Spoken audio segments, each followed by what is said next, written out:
नमस्कार विद्यार्थी मित्रांनो, BA प्रथम वर्ष द्वितीय सत्र द्वितीय भाषा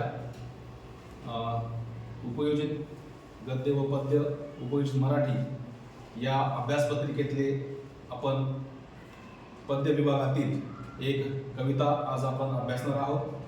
त्या कवितेचं नाव आहे या झोपडीत माझ्या। ही कविता राष्ट्रसंत तुकडोजी महाराज यांनी लिहिलेली आहे। आपण यांचा थोडासा परिचय जर बघितला तर यामध्ये आपल्याला असं म्हणता येईल की राष्ट्रसंत तुकडोजी महाराज यांचं पूर्ण नाव माणिक बंडोजी इंगळे आहे। त्यांचा जन्म 1909 व मृत्यू 1968 साली झालेला आहे। त्यांचा जन्म यावली जिल्हा अमरावती या ठिकाणी झालेला आहे। ते आधुनिक काळातील एक महान संत होते। त्याचप्रमाणे त्यांची राष्ट्रसंत म्हणून देखील ओळख आहे। अंधश्रद्धा व जातीभेद निर्मूलनासाठी त्यांनी महान असं कार्य केलेलं आहे।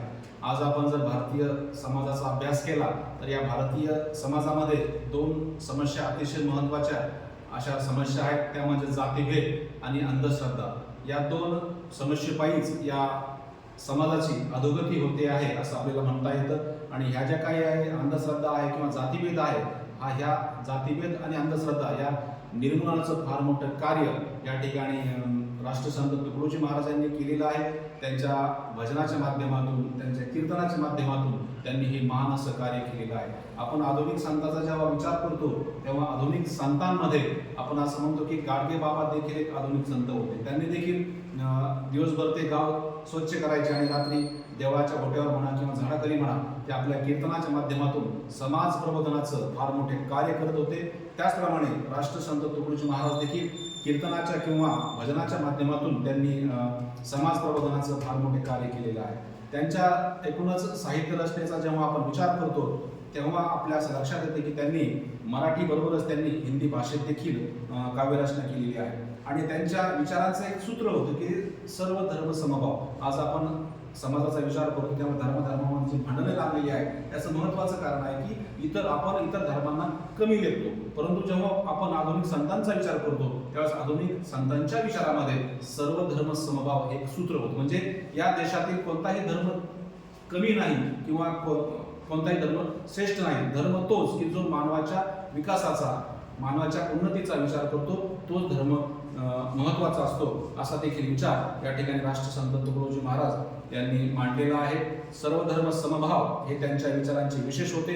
त्यांनी ग्रामगीता नावाचा एक फार महत्त्वाचा असा ग्रंथ लिहिलेला आहे। मित्रहो, ग्रामगीता म्हणजे काय की या ग्रामगीता ग्रंथामध्ये एकूणच ग्रामजीवनाचा त्यांनी आलेख मांडलेला आहे। ग्रामीण भाग असेल, तेथील राहणारे व्यक्ती असतील, शेतकरी असतील, शेतकऱ्यांच्या शेतीवर अवलंबून असणारे इतर व्यावसायिक असतील, एकूणच जो गावगाडा आहे हा एकूणच गावगाडा राष्ट्रसंत तुकडोजी महाराज यांनी ग्रामगीता या ग्रंथामधून मांडलेला आहे। त्याचप्रमाणे त्यांचा अनुभवसार, भजनावली, सेवा स्वधर्म, राष्ट्रीय भजनावली इत्यादी साहित्य रचना देखील राष्ट्रसंत तुकडोजी महाराज यांच्या प्रसिद्ध आहेत।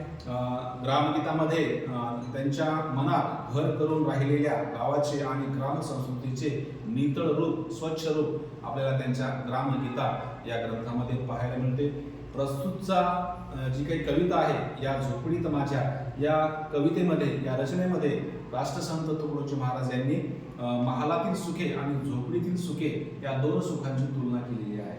म्हणजे महालामध्ये कोणती सुखे प्राप्त होतात आणि झोपडीमध्ये कोणती सुखे प्राप्त होतात आणि या दोन सुखांची तुलना करून कोणतं सुख योग्य आहे, कोणतं सुख चांगलं आहे या ठिकाणी त्या दोघांची तुलना करून ते आपल्याला या कवितेमध्ये सांगितलेलं आहे। आणि ह्या विचाराबरोबरच म्हणजे महाल आणि झोपडी याचा अर्थ असा होतो की श्रीमंती आणि गरिबी, सुख आणि दुःख याची तुलना देखील त्यांनी या कवितेमध्ये केलेली आहे। या कवितेचा थोडक्यात सार असा आहे की आज आपण भौतिक सुविधेच्या पाठीमागे लागलेलो आहे। भौतिक सुविधा म्हणजे घर, दार, गाडी, राहणीमान चांगले कपडे, चांगलं खानपान याच्या पाठीमागे लागलेला। परंतु या ठिकाणी तुकडोजी महाराजांना हे सांगायचं आहे की या भौतिक सुविधेपेक्षा त्या ठिकाणी आत्मिक सुविधा किंवा भौतिक सुखापेक्षा आत्मिक सुख हे अतिशय महत्त्वाचं असं आहे। कारण जोपर्यंत आपल्याला आत्मिक सुख प्राप्त होत नाही तोपर्यंत आपला खरोखरी उन्नती होणार नाही. आत्मिक सुख म्हणजे तरी काय? आत्मिक सुख म्हणजे काय की एखादं कार्य केल्यानंतर आपल्या मनाला वाटणारा आनंद, आपण एखाद्याला अडीअडचणीमध्ये मदत करणे, एखाद्याच्या कठीण प्रसंगामध्ये त्या ठिकाणी धावून जाणे आणि इतरांचं चांगलं होईल याचा सतत आपण जेव्हा विचार करतो त्यावेळी आपल्याला आत्मिक सुख प्राप्त होत असतो. आपण प्राचीन काळापासून संतांचा जरी विचार केला तरी आपण त्यांच्या संतांच्या विचारामध्ये, संतांच्या अभंगामध्ये, संतांच्या ओव्यामध्ये त्या ठिकाणी एक आत्मिक सुखासाठीचे प्रयत्न आपल्याला पाहायला मिळतात. कारण खरं सुख कोणतं आहे तरी आत्म्याचं सुख आहे, आत्मिक सुख आहे. आणि म्हणून हे आत्म्याचं सुख, आत्मिक सुख प्राप्त करण्यासाठी माणसाने काय केलं पाहिजे हा देखील विचार आपल्याला संतांच्या अभंगाद्वारे त्या ठिकाणी पाहायला मिळत होता. अशा प्रकारे या अभंग रचनेमध्ये किंवा या कवितेमध्ये या ठिकाणी संत तुकडोजी महाराज यांनी भौतिक सुखापेक्षा आत्मिक सुख हे महत्त्वाचे आहे हे सूत्र या ठिकाणी आपल्याला सांगण्याचा प्रयत्न केलेला आहे. आपण सुरुवातीला ती कविता वाचूयात, मग त्याचा आपण एक एक कडव्यानुसार त्याचा अर्थ घेऊयात. राजासजी महाली सौखे कधी मिळाली, राजासजी महाली सौखे कधी मिळाली, ती सर्व प्राप्त झाली या झोपडीत माझ्या. महाली मऊ बिछाने, महाली मऊ बिछाने, कंदील शामदाने, आम्हा जमीन माने या झोपडीत माझ्या.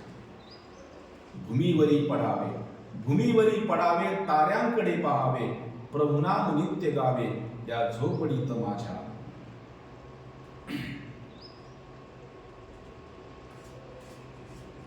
स्वामित्व तेथ त्यांचे तैसेची येथ माझे, स्वामित्व तेथ त्यांचे तैसेची येथ माझे, माझा हुकूम गाजे या झोपडीत माझा. महाला पुढे शिपाई शस्त्री सुसज्ज राही, महाला पुढे शिपाई शस्त्री सुसज्ज राही, दरकार तीही नाही या झोपडीत माझा.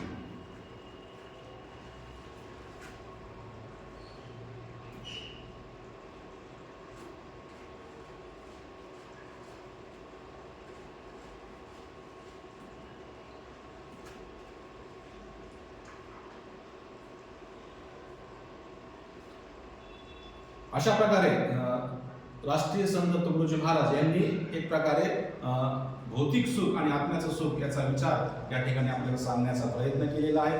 या जे काही 4-5 कवी आपण आता वाचलेले आहे, ऐकलेले आहे, त्याचा थोडक्यात मतितार्थ असा आहे की ही झोपडी जी काय आहे, ही झोपडी म्हणजे राजासजी महाल, म्हणजे राजाला त्याच्या महालामध्ये, त्याच्या राजवाड्यामध्ये जी सौख्य म्हणजे सुख, जी सौख्य मिळतात, जी सुखे मिळतात, राजासजी महाली सौख्य कधी मिळाली, ती सर्व प्राप्त झाली या झोपडीत माझ्या. ती राजाला त्याच्या महालामध्ये जी सुख मिळालेली आहे, जी सुखे मिळत आहे, ती सर्व सुखे माझ्या झोपडीत देखील मला प्राप्त झाली. कारण माझं सुखाची जी संकल्पना आहे, सुखाची संकल्पना अतिशय सकारात्मक अशी आहे. कारण सुख म्हणजे काय की आपण आज जर सुखाची व्याख्या करायला गेलो तर आज आपण असं म्हणतो की चांगली कपडे घालणे, चांगलं घर असणे, चांगलं राहणीमान ठेवणे याला आपण सुख म्हणतो. परंतु खऱ्या अर्थानं सुख म्हणजे काय की जे आत्म्याला जे समाधान देऊन जातं. मी आज दिनचर्येमध्ये जे काही चांगली कामं करतो त्या केलेल्या चांगल्या कामाचं माझ्या आत्म्याला जेव्हा समाधान मिळतं त्यावेळेस ते खऱ्या अर्थानं ते सुख असतं आणि त्याचाच आनंद आपल्याला या ठिकाणी होत असतो. पुढे ते असं म्हणतात की महाली मऊ बिछाने. आपण जर महालाचा विचार केला, राजवाड्याचा विचार केला, तिथं काय नाही हो, तिथे अनंत अशा सुख सुविधा आहेत, अनंत अशा गोष्टी आहेत की त्या तुमच्या शरीराला सुख देऊ शकतात. अशा अनंत गोष्टी त्या महालामध्ये असतात. महाली मऊ बिछाने, कंदील शामदाने. कंदील आहे म्हणजे त्या ठिकाणी प्रकाश असतो, त्या ठिकाणी सुसज्ज अशी त्या ठिकाणी तुमच्या विश्रांतीची, तुम्हाला आनंद प्राप्त करून देण्यासाठी विशाल अशी गोष्ट त्या ठिकाणी असते. महाली मऊ बिछाने, कंदील शामदाने, आम्हा जमीन माने या झोपडीत माझ्या. म्हणजे आम्हाला जी काही जमीन जी काय आहे, आम्हाला जी भूमी जी प्राप्त झाली ती भूमी, जे राजवाड्यामध्ये जे सुख आहे ते सुख आम्हाला ही भूमी या ठिकाणी प्राप्त करून देत आहे. पुढे ते असं म्हणतात की भूमीवरी पडावे, ताऱ्यांकडे पाहावे. आज आपण जर ग्रामीण भागाचा विचार केला, तुम्ही ग्रामीण भागातून आलेले आहात, आपण उन्हाळ्यामध्ये आपण घराच्या बाहेर झोपत असू, मग उन्हाळ्यामध्ये घराच्या बाहेर झोपलेलो असताना आपण खाली जमिनीवर झोपलेलो असतो आणि आपलं लक्ष झोपताना वर आकाशाकडे असतं. मग आपल्याला आकाशामध्ये काय दिसतं? स्वच्छ तारे दिसतात, चकचकणारे तारे दिसतात. मग हा जो आनंद आहे, हा आनंद आपल्याला कुठून प्राप्त होतो? की आपण खऱ्या अर्थानं आपल्याला जे सुख जे आहे ते सुख आपलं हे मानण्यावर असतं. उंची कपडे घालणे, चांगलं घर असणे, चांगली गाडी असणे, याच्यावर सुख अवलंबून नसतं, तर आपल्या मानण्यावर आपण कोणत्या गोष्टीला सुख मानतो या मानण्यावर आपलं सुख अवलंबून असतं. भूमीवरी पडावे ताऱ्याकडे पाहावे, प्रभुनाम नित्य गावे या झोपडीत माझा. आपण जर ग्रामीण भागाचा जर विचार केला तर ग्रामीण भागामध्ये दिवसभर काम करणारे लोक आहेत आणि काम केल्यानंतर रात्री घरी येतात आणि अगदी जेवण केल्यानंतर त्यांना भूमीवर जमिनीवर पडता क्षणी त्यांना झोप लागते. काय इथं आज आपण जर बघतो त्या स्पर्धेच्या युगामध्ये, या पैशाच्या युगामध्ये माणूस एवढा पैसेवान, एवढा श्रीमंत असून देखील त्याला झोप मिळत नाही. परंतु त्या सामान्य माणसाला, त्या शेतकरी माणसाला त्या ठिकाणी शांत अशी झोप लागते. म्हणून भूमीवरी पडावे ताऱ्यांकडे पाहावे, प्रभुनाम नित्य गावे या झोपडीत माझ्या. पुढं असं म्हणतात की ते स्वामित्व तेथ त्यांचे, तैसेच येत माझे, माझा हुकुम गाजे या झोपडीत म्हणजे, या झोपडीत माझे. म्हणजे याचा अर्थ असा आहे की त्यांचं, त्या राजाचं त्या मालामध्ये ज्या प्रकारे स्वामित्व आहे, तशी मालकी आहे, तीच मालकी, तेच स्वामित्व माझ्या या लहानशा छोट्याशा झोपडीमध्ये आहे. म्हणजे मी जे राजमहालामध्ये जे सुख मला प्राप्त होतं, ते सुख मला माझ्या झोपडीमध्ये प्राप्त होत असतं. अशा प्रकारे सुखाचा विचार राष्ट्रसंत तुकडोजी महाराज यांनी या झोपडीत माझ्या या कवितेमध्ये मांडण्याचा प्रयत्न केलेला आहे. थोडक्यात त्यांना सांगायचं एवढंच आहे की माणसानं सुख कशावर मानावं, त्या सुख मानण्याच्या पद्धतीत तो विचार राष्ट्रसंत तुकडोजी महाराज यांनी या कवितेमध्ये मांडलेला आहे. हा कवितेचा अर्धा भाग आपण इथं पाहिलेला आहे. त्याचा उर्वरित भाग आपण पुढील तासिकेमध्ये पाहणार आहोत. धन्यवाद.